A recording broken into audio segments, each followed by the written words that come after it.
मुख्यमंत्र्यांनी मराठा आरक्षणासंदर्भात आज सभागृहात निवेदन दिलं आणि त्या संदर्भात आपल्यासोबत बोलण्यासाठी सत्ताधारी आमदार आणि विरोधक असे दोघं जण सोबत आहेत। सर काय सांगाल, विरोधक असं म्हणतायत की मुख्यमंत्री आणि सरकार वेळकाढूपणा करत आहेत, आरक्षण देणार नाही हा वेळकाढूपणा चाललेला आहे, काय सांगाल?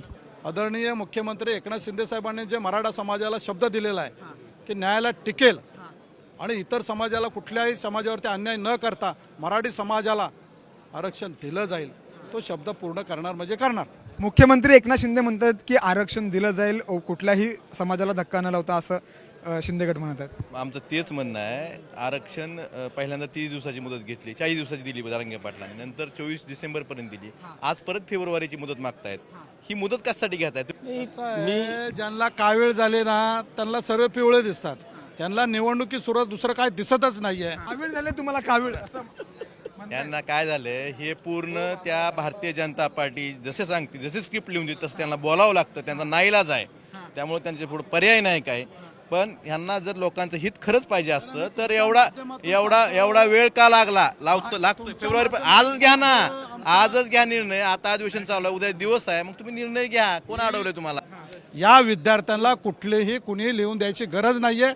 ह्यांना कोण बाजूला बसलेले हिरवे पिवळे जर सांगत असतील तर ते ऐकत असतील, आम्हाला माहिती कोण कोण हिरवे पिवळे कोण? नवाब मलिक त्यांच्या बाजूला कोण, हिरवे पिवळे कोण असं ना, त्यांच्या बाजूला कोण बसलेत आपण बघितल्या अधिवेशनात। नवाब मलिक साहेब कुणाच्या बाजूला बसले होते, कुणाला मांडीवर घेऊन बसले होते बघितले। पण हा मराठा मागच्या काळात जे काही मराठा समाजाची फसवणूक ह्या लोकांनी केली, त्या फसवणूक कोणी केली? या मागच्या काळातल्या राज्यकर्त्यांनी कोण होतं ते सांगा। ज्यावेळेस मागचं आरक्षण दिलं गेलं होतं ते मुख्यमंत्री कोण होतं, त्यांनी जेव्हा फसवणूक केली, आपण हे आप्पांनी मी सांगावं। सांगतो आपण जोपर्यंत मुख्यमंत्री आदरणीय देवेंद्रजी फडणवीस साहेब होते तोपर्यंत ते हायकोर्टात टिकलं।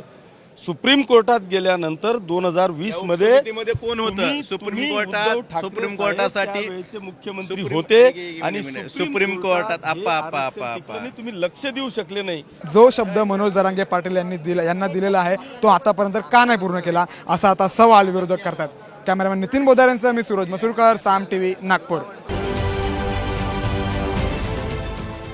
देश विदेशातील प्रत्येक घडामोडींचे लाईव्ह अपडेट मिळवण्यासाठी आता साम टीव्हीच्या सर्व सोशल मीडिया प्लॅटफॉर्मला लाईक, फॉलो आणि सबस्क्राईब करा। तसंच सर्व नोटिफिकेशनसाठी बेल आयकॉन प्रेस करायला विसरू नका।